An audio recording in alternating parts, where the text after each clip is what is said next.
दृग्रूपमार्कं वपुरत्ररन्ध्रे परस्परं सिद्ध्यति यस्वतच्छे आत्मा यदेषामपरो य आद्यः स्वयानुभूत्याखिलसिद्धसिद्धिः एवं त्यगादिश्रवणादिचक्षुर्जिह्वादिनासादि च चित्तयुक्तम् दृग्रूपमार्कं वपुरत्ररन्ध्रे परस्परं सिद्ध्यति यस्वतच्छे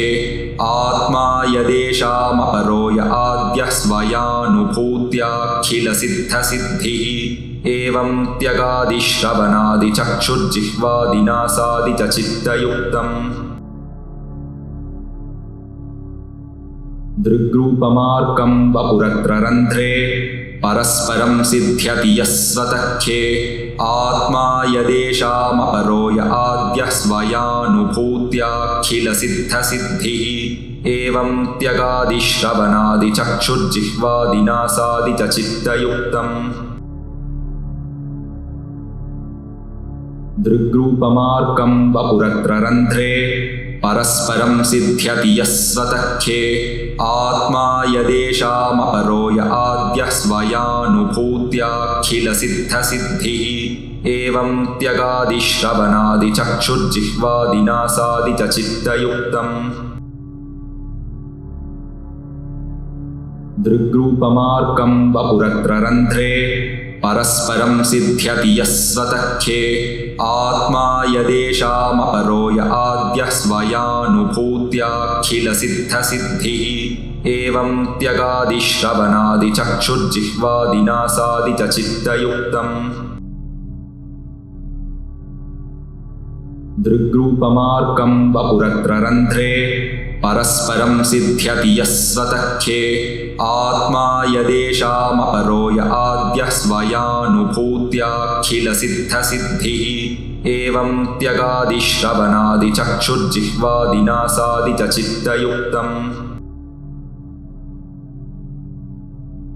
दृग्रूपमार्कं वपुरत्ररन्ध्रे परस्परं सिद्ध्यति यस्वतच्छे आत्मा यदेषामपरो य आद्यः स्वयानुभूत्याखिलसिद्धसिद्धिः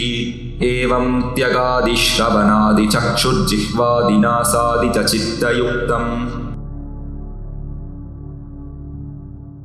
दृग्रूपमार्कं वपुरत्ररन्ध्रे परस्परं सिद्ध्यति यस्वतच्छे आत्मा यदेषामपरो य आद्यः स्वयानुभूत्याखिलसिद्धसिद्धिः एवं त्यगादिश्रवणादिचक्षुर्जिह्वादिनासादि च चित्तयुक्तम् दृग्रूपमार्कं वपुरत्ररन्ध्रे परस्परं सिद्ध्यति यस्वतच्छे आत्मा यदेषामपरो य आद्यः स्वयानुभूत्याखिलसिद्धसिद्धिः एवं त्यगादिश्रवणादिचक्षुर्जिह्वादिनासादि च चित्तयुक्तम् दृग्रूपमार्कं वपुरत्ररन्ध्रे परस्परं सिद्ध्यति यस्वतच्छे आत्मा यदेषामपरो य आद्यः स्वयानुभूत्याखिलसिद्धसिद्धिः एवं त्यगादिश्रवणादिचक्षुर्जिह्वादिनासादि च चित्तयुक्तम् दृग्रूपमार्कं वपुरत्ररन्ध्रे परस्परं सिद्ध्यति यस्वतच्छे आत्मा यदेषामपरो य आद्यः स्वयानुभूत्याखिलसिद्धसिद्धिः एवं त्यगादिश्रवणादिचक्षुर्जिह्वादिनासादि च चित्तयुक्तम् दृग्रूपमार्कं वपुरत्ररन्ध्रे परस्परं सिद्ध्यति यस्वतच्छे आत्मा यदेषामपरो य आद्यः स्वयानुभूत्याखिलसिद्धसिद्धिः एवं त्यगादिश्रवणादिचक्षुर्जिह्वादिनासादि च चित्तयुक्तम् दृग्रूपमार्कं वपुरत्ररन्ध्रे परस्परं सिद्ध्यति यस्वतच्छे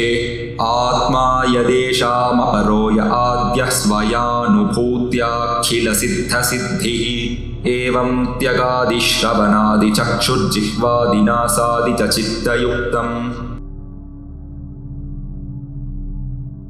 दृग्रूपमार्कं वपुरत्ररन्ध्रे परस्परं सिद्ध्यति यस्वतख्ये आत्मा यदेषामपरो य आद्यः स्वयानुभूत्याखिलसिद्धसिद्धिः एवं त्यगादिश्रवणादिचक्षुर्जिह्वादिनासादि च चित्तयुक्तम् दृग्रूपमार्कं वपुरत्ररन्ध्रे परस्परं सिद्ध्यति यस्वतख्ये आत्मा यदेषामपरो य आद्यः स्वयानुभूत्याखिलसिद्धसिद्धिः एवं त्यगादिश्रवणादिचक्षुर्जिह्वादिनासादि च चित्तयुक्तम् दृग्रूपमार्कं वपुरत्ररन्ध्रे परस्परं सिद्ध्यति यस्वतख्ये आत्मा यदेषामपरो य आद्यः स्वयानुभूत्याखिलसिद्धसिद्धिः एवं त्यगादिश्रवणादिचक्षुर्जिह्वादिनासादि च चित्तयुक्तम् दृग्रूपमार्कं वपुरत्ररन्ध्रे परस्परं सिद्ध्यति यस्वतख्ये आत्मा यदेषामपरो य आद्यः स्वयानुभूत्याखिलसिद्धसिद्धिः एवं त्यगादिश्रवणादिचक्षुर्जिह्वादिनासादि च चित्तयुक्तम् दृग्रूपमार्कं वपुरत्ररन्ध्रे परस्परं सिद्ध्यति यस्वतख्ये आत्मा यदेषामपरो य आद्यः स्वयानुभूत्याखिलसिद्धसिद्धिः एवं त्यगादिश्रवणादिचक्षुर्जिह्वादिनासादि च चित्तयुक्तम् दृग्रूपमार्कं वपुरत्ररन्ध्रे परस्परं सिद्ध्यति यस्वतख्ये आत्मा यदेषामपरो य आद्यः स्वयानुभूत्याखिलसिद्धसिद्धिः एवं त्यगादिश्रवणादिचक्षुर्जिह्वादिनासादि च चित्तयुक्तम् दृग्रूपमार्कं वपुरत्ररन्ध्रे परस्परं सिद्ध्यति यस्वतख्ये आत्मा यदेषामपरो य आद्यः स्वयानुभूत्याखिलसिद्धसिद्धिः एवं त्यगादिश्रवणादिचक्षुर्जिह्वादिनासादि च चित्तयुक्तम् दृग्रूपमार्कं वपुरत्ररन्ध्रे परस्परं सिद्ध्यति यस्वतख्ये आत्मा यदेषामपरो य आद्यः स्वयानुभूत्याखिलसिद्धसिद्धिः एवं त्यगादिश्रवणादिचक्षुर्जिह्वादिनासादि च चित्तयुक्तम् दृग्रूपमार्कं वपुरत्ररन्ध्रे परस्परं सिद्ध्यति यस्वतख्ये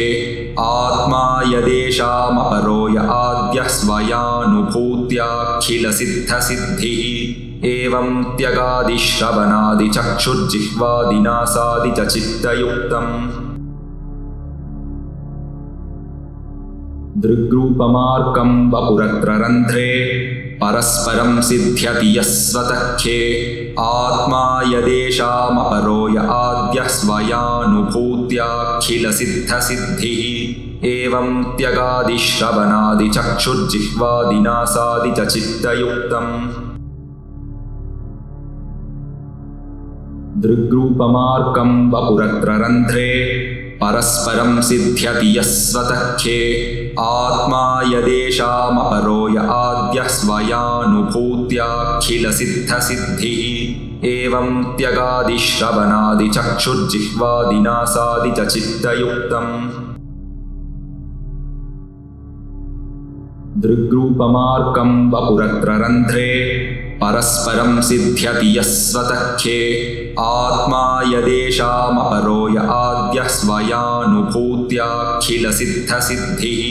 एवं त्यगादिश्रवणादिचक्षुर्जिह्वादिनासादि च चित्तयुक्तम् दृग्रूपमार्कं वपुरत्ररन्ध्रे परस्परं सिद्ध्यति यस्वतख्ये आत्मा यदेषामपरो य आद्यः स्वयानुभूत्याखिलसिद्धसिद्धिः एवं त्यगादिश्रवणादिचक्षुर्जिह्वादिनासादि च चित्तयुक्तम्